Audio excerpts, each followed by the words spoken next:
Hey everybody, I'm Tom Vassell. I'm Z Garcia. I'm Chris Yee. I'm Camilla. Today we're taking a look at Forbidden Jungle. This is the fourth in a series, Forbidden Island, Forbidden Desert, Forbidden Skies, which incidentally came out 5 years ago and effectively killed the series. Mm-hmm. Maybe not, but it was definitely less received. Yeah, not well received, I was going to say. Yes. Forbidden Island and Forbidden Island and Forbidden Desert, all of them are from the same designer, Matt Leacock, who did Pandemic. And they feel like mini pandemics in many ways. Sure. A lot of the same stuff. They're great games in almost every respect. The biggest negative they have, this stupid tin. Tins are terrible. Stop making games in tins. Unnecessary. Well, they did it with Forbidden Sky. Yeah, and then the game was bad. Oh. So I'm sure some guy was like, I told ya! Foreshadowing. I told ya! But anyway, these games are cooperative games. They work well for families. This one says 10 plus. Although I would argue that of the three, and we're ignoring Forbidden Skies, of the other three, this is the most complicated of them, I would think. But it's still, I wouldn't consider it complicated. I think so. Yeah, I think so. We should probably take a look at an overview and then decide, let some folks decide if it's complicated. All right. Well, fine. I'll do it. Here we go. Okay. In this game, you get this sort of danger tracker here, which you can put in this stand-up thing if you want to, which makes it easy for one person at the table to see. But you could also lay it down so everyone can see it. And depending on the number of players, you'll pick one side of it, and you are going to determine how difficult the game is going to be. The higher up it is, the more difficult the game is going to be. So you can go from novice to legendary. You're also going to set up the board like this, although the game does come with cards that give alternate layouts that you can play. And that tells you how difficult each of them is. There's going to be some stuff thrown on the board. We got eggs, we got hatchlings, and we got adults. Now, these adults are big, slimy squid things. And I'm just telling you right now, if you can get them to stay standing, you're having a good day. You'll notice that guy fell over. Not drunk. These pieces are hard to stand up. Each player is going to get a character card. These character cards, most of them, except the chemist, come with a certain number of hit points, and you'll put a little tracker on them to keep track of the hit points. They have a special ability, and the symbols just to help you remember who is whom. Players are all starting on this Fool's Landing. Think about the name. Anyhow, what you're trying to do is you're trying to find portals. All these tiles are going to be face down at the beginning of the game, and you're going to be going around trying to explore them, looking for a portal. So on your turn, you're going to have 4 actions. Moving to an adjacent space is an action. You can explore a tile that you're on. You flip it over, and you'll see that this nest here, I have it turned sideways because it's random the direction that these tiles go in. If you pull a tile with a gear or 2 gears, you're going to draw some awesome equipment like a jetpack or a trap or a portable exchanger. I've always wanted one of those that you will get. It's a piece of equipment card that you can use. You can also, if you're in a spot that has these hatchlings and adults and the eggs, you can get rid of one of them. Now, all this stuff costs 1 action, and you can use up to 4 actions. You can use less, but why would you? You can use 4 actions. What you're trying to do is you're trying to escape. So you need to find a portal. There's 4 portals. Here's one. When you have a portal, you need to get 4 working crystals that surround it. See this crystal? The crystals are pink, so you can see where they are. That one is busted. That one ain't working. That one's busted. So these other 4 are the 4 that work. So the way to win is to get all 4 crystals around a portal. You all need to be on that portal. You need to have no bad guys on that portal. You win. Guess what, though? There's 5 ways to lose. At the end of a player's turn, they're going to be drawing from the threat deck. The number of cards that you draw is indicated by where this is. You'll start with 2 if you're playing easy, then 3, 4, 5. If you get all the way up here, you lose. And these cards are going to cause all sorts of things to happen. This one here, for example, says adult spin webs, and it shows you on the black side of a tile. See, every tile in this game has 4 colors, red, yellow, black, and blue, with different symbols to help you differentiate between them. So if you spin webs, so an adult would spin webs, you would just put a web in between. You can't get through this web. So if this tile was here and he spun a web, it would go here. Now humans can no longer move between those. You can spend an action to get rid of the web, but that's about it. So webs can be kind of annoying. The threat rising card is in here. That's going to make this threat go up, which means more cards will be drawn. Hatchlings and adults might move. If an adult moves into you, you take a wound. You take too many wounds, and you are dead. Guess what? One of the 5 ways you can lose. We add hatchlings to tunnels. Now, there's piles of hatchlings, eggs, and adults for you to play with in this game. But here's the thing. If you ever need to add some to the board and you can't, guess what? Another one of the 5 ways to lose. So most of these are going to be about things spawning and coming out. Occasionally, there's a collapse where the lowest number tile on the board, which at the beginning of the game is this fool's landing at 1.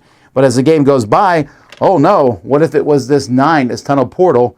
Then this would be the one, and it's gone, and everyone on it comes off, falls in, which kills these guys, which is great. But if you fall off of it, then you have to immediately swim to another one. If you can't immediately swim to another one, and there's nowhere to go to, then guess what? That's a 3rd way to lose. But I should mention here, another action you can do is you can use a tile that you're on. This is important because there are configurators in the game, and that's the only way to slide a tile. If you have a configurator, you're allowed to slide a tile as far as you want, but it has to stop adjacent to another tile. So I could slide this one here, then I could slide this one here. That's a legit move. This one's allowed to be left alone, but I could then slide it in here. And you're going to need to do that to win the game. You can blow tiles up with the destruct switch, which is dangerous because it gets rid of tiles from the board, but at the same time, it might free things up to let you slide things around. The compeller, you can force things to come towards you, and the electrifier is a way to get anything that moves in there, the bad guys that move in there just die. So knowing when to use the different machines in the game is very useful. And also, as I said earlier, you're going to be collecting equipment as you move from different spot to different spot. And this equipment can be used in various ways, like a jetpack can let you fly to any tile, or this extendable arm gets rid of all eggs from your tile and an adjacent one. When you slide tiles with a configurator, any webs that are attached to them also fall out. So like I said, 5 ways to lose.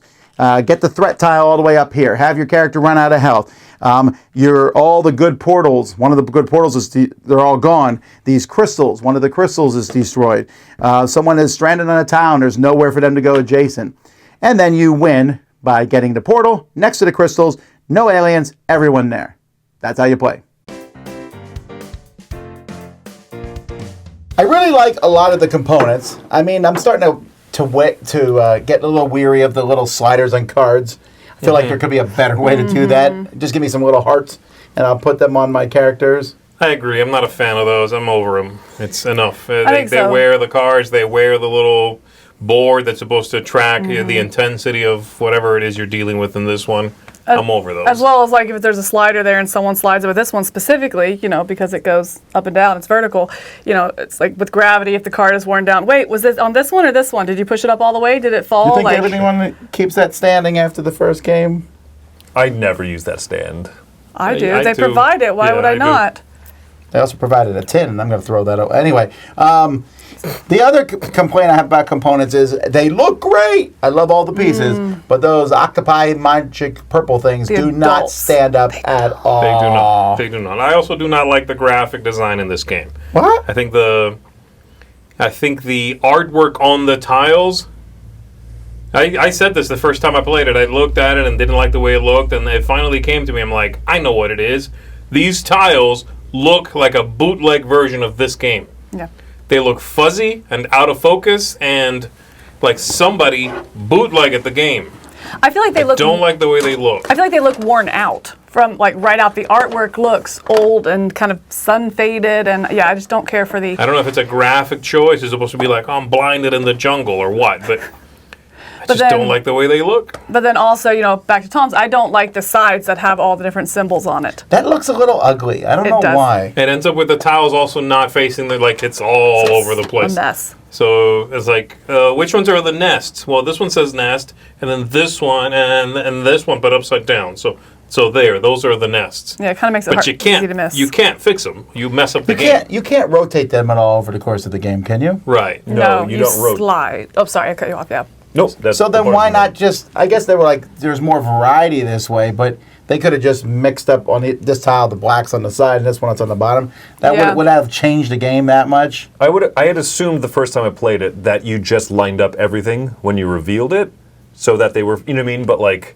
No, it specifically, I looked it up. That's what I'm saying. I had assumed that my first play, because otherwise, why would you make it so that they're oriented all sorts of different directions? You know, that's not intuitive, and they are randomized on there as is. So anyway, I'm kind of agreeing that that's an odd, inelegant-looking solution. Well, I guess you could just play that way. You could just play with them all facing the same way. But then are they all the same way? So if it goes towards the star side, do all the adults go right? Oh, they are random on there already? Okay, so you could as a... Yes, you could do that. That's not in the rules. Right, and that's looking at the game as it comes. Exactly. I'm just saying they could have put like a compass then if they did that and said whenever it's black, go north. Or they could have put, maybe for example, north. Sure. Yeah. Sure. But I still think that the little bug, I don't know, I get a kick out of the bugs in the jungle and the eggs. Those, I don't know, that looks cool. I think they look really cool. I like them. My problem, again, back to the graphic design of this, is you have to be so procedural in the way you do it. If all of the adults do X, all right, I'm going to do this and this and that. Wait, did you do that one? No, I did that one. Who did that one? Like, it's so easy to get confused because quickly the board that you're building becomes very inundated with these 3 different stages. And so, yes, you can go systematically, left to right, but if they're all moving different ways, it's like, wait, that one, I don't have to do that one now because it moved from here, so it's fine. But this one didn't, you just get caught in this conversation, especially if 2 people are trying to help, which you want to do. It's a cooperative game. Everyone works together. You can't. Gameplay has to kind of stop to go through that stage, which is kind of game killing in that moment. It gets busy. It does get busy on that board. Okay, so Forbidden Island was a pretty easy game. Yes. Even on the higher levels, and you can adjust the levels, it was not very difficult, which made it great to introduce people with kids. Forbidden Desert was a trickier one, but it's still, if I was listing all cooperative games in level of easiness, it's still amongst the easier ones. Yes. Where do you put this one? Depends. As far as how difficult it is to win, to see, to play. Win. Not to play. I'm talking about the difficulty to win. I have no idea, but it does seem to cascade, unfortunately. It gives me the same feeling as Pandemic, Water World. What's that one called? Rising Tide. Rising Tide. We're in sync today. It gives me the same feeling as that game where you could, without being able to extract and see possible deaths, flip over a card and go, great, this water cascades into here. Oh, wait, that's cascades in here, and we just lost. This gives me that feeling of I can't see the death coming because the board is a mess, and then you flip over a card and it goes, all the big guys move this way, and then the little guys become big. Oh, we just died. I don't like that. I don't like that. I don't like surprise losing. I want to see it coming. Like when I play Pandemic, I'm like, guys, we're going to die. Anybody rushing over here? Oh, but I told you we were going to die. Boom, it exploded and we died. I don't like This being is the ideal sideswiped. pandemic scenario. Yeah, exactly. So it might be easy, but the tension won't ebb and flow if I don't know where I might die. I think this game I don't know how to answer your question. Where does this fit into the echelon of easy to win, hard to win? Because it seems from my plays far more variable. You have a few good tile flips in the beginning. You know exactly where a portal is. These 3 are good crystals. We got them made. We absolutely have it made. Mm-hmm. You start flipping over things and you don't find a single tile slider piece, you are going to struggle far more than in games where you find that earlier. You say variable, I guess I would say swingy, right? I mean, it feels swingy. Yeah. And that's what I was going to say. If someone asked me how hard is it, I'd be like, it depends. Play it and see. There's so much, but there's 2 major forms of luck. There's what tiles that are out there. Now, yes, you can set them out. They have a hard level where you basically start with a square. I can't even imagine playing that. Seems so unfun. You can't slide any tiles at the beginning. You have to start blowing them up to move them. You have to wait till one blows up. Yeah, it's like the slide puzzle. It's really what it is, right? This game is sort of a slide puzzle, and then, you're forcing me, if I have to move one in the middle. I also feel like with that, and where is it on this swingy scale, it feels very on rails, I guess. I think the more the game went, the longer it went in some of the play sessions, the more it felt like, okay, well, I have to do this, because if I don't take off adults, I do that. So therefore, very quickly, your player power is out the window. Very quickly, discovering tiles are out the window, things like that. And you're just kind of, I have to do this. Okay, well, now you have to do this. And so you're just kind of holding on. So if you have that bad, not that bad play session, but that really, really difficult play session, it just kind of bogs down and becomes on rails to your slow death. Yeah, the other thing is, for me, the part where I struggled, and I have fun with this game, but I struggle with that deck of alien things. Mm-hmm. Matt Leacock, the same designer, did Pandemic, and if you played Pandemic, you turn cards over, and it's going to pop up diseases and cities, but you will then, at certain points, you shuffle that and put it back on top. So the same diseases will have things, and it gives you like some knowledge. In this one, you haven't a clue what's going to pop up. Because you might draw a card that says, blow up a tile, boom. The next card, shuffle the deck. You're like, all right, we're doing next card, blow up another tile. I wasn't expecting that. And that's a very legitimate thing that can happen. Mm-hmm. Yeah. You can memorize that deck, but it's so crazy wild on what will come out. And the shuffle the deck is not on the bottom. It's anywhere in that deck. So that Well, deck you can have that moment where it's like the adults move and bite you.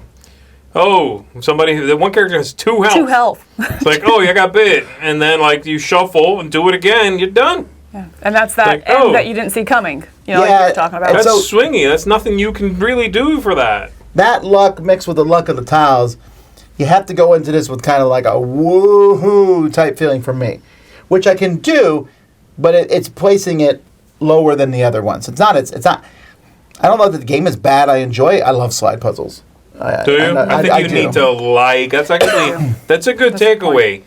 You need to like slide puzzles. I really do. Be into this game. I like slide puzzle mechanisms in games. Yeah. Whereas I hate actual slide puzzles. I do not feel more incompetent. Stocking stuffer for Chris. I almost never feel more incompetent in my life than when I'm trying to do a slide puzzle. Like 4 over here. Really? I just assumed you'd be really good at them. I'm terrible. But I tend to like that as a mechanism in a game where I'm like, ooh, if we do this, it opens up pathways and stuff. Do you like that mechanism in this game? I do. I will say, sorry. I just don't like that it's... Again, yes, that's the central idea, and it allows, unfortunately, because they need to, because the game is about this sliding, there's all these rules. There's you could separate it, and then you can't get over there. And then you need to sort of have the imaginary grid thing. There's a lot of rules that need to be in there because they allow you to slide any which way. This game almost needs a play mat. It does. Yeah. You can separate these chunks where you can't get from one to the next. Yeah. And the game's like, yeah, it's fine. You might not. If you don't need it, you're okay. Or if you have another way to get over there. But then the grid is frustrating.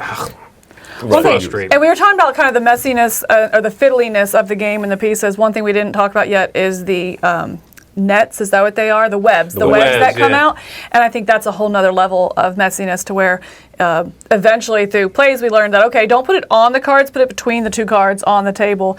But with the slide mechanism, I really like that when you slide, it breaks those webs. One, thematically, that makes sense. But 2, I love that because sometimes you're going to move a piece, yes, to get closer to your end goal of having these portals and gems near each other. Other times you're just going to do it because there's so many webs that it's like, hey, that's 4 people's turn to clear this off. Or if we move it, things like that. And so I do think that is really cool. That's a very satisfying turn. Yeah. Yeah. I agree. All right, what do you think of it? Okay, I hate Forbidden Sky. I thought it was absolute dreck. And I feel like the designer, maybe even the company, got really gun-shy after that bombed. And I think the general consensus is it's not very good.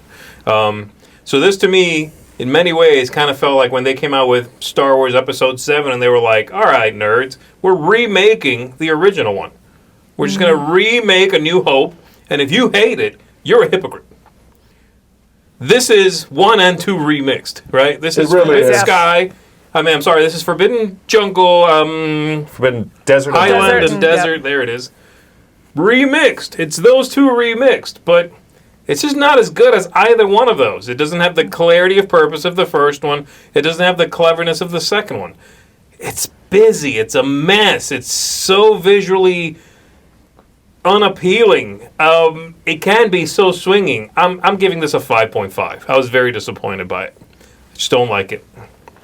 I'm coming in a little bit higher. I'm going to come in at a 6.5. I agree with everything you're saying. Ultimately, I do like this system, though. But I did find myself wanting to like it more than I did as I played it.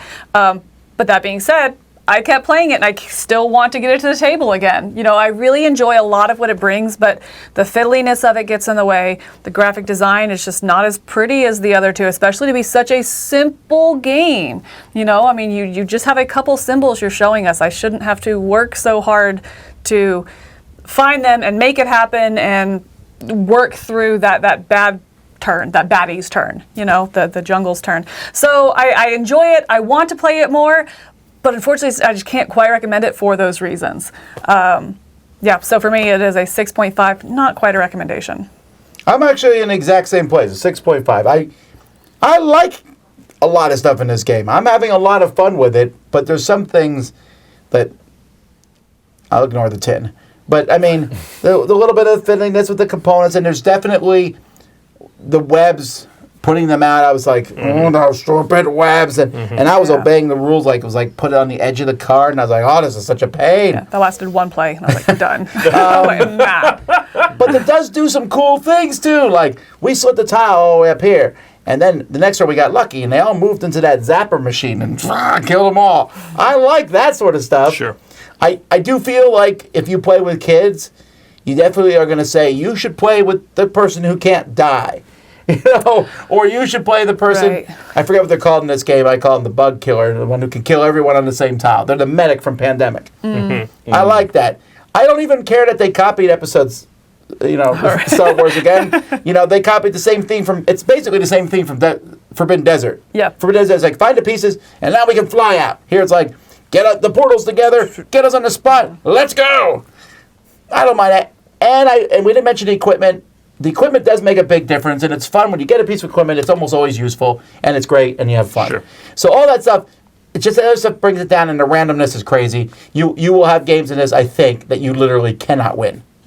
Because the one I played, we didn't draw a slide tile to the very, very end. Well, we're just like, we heard you can slide tiles in this game. And I kept looking at the rules, like, does someone have a power that does that? Besides, we got to find these tiles. We're like, anyway. So it's almost there for me. I have not had that bad of an experience. Yeah, that's crazy. It was more enjoyable. I don't know how I laughed about it, but... Sure. My score's higher. I am giving this one a 7.5. Because for me, I don't see as many of those issues, I suppose. Like, the graphic design is not great, but it doesn't actively bother me when I'm playing. I'm able to follow everything pretty well. So far, I've never had that hiccup where multiple people move the spy to the adults, and you're like, oh no. You know, I haven't run into those things.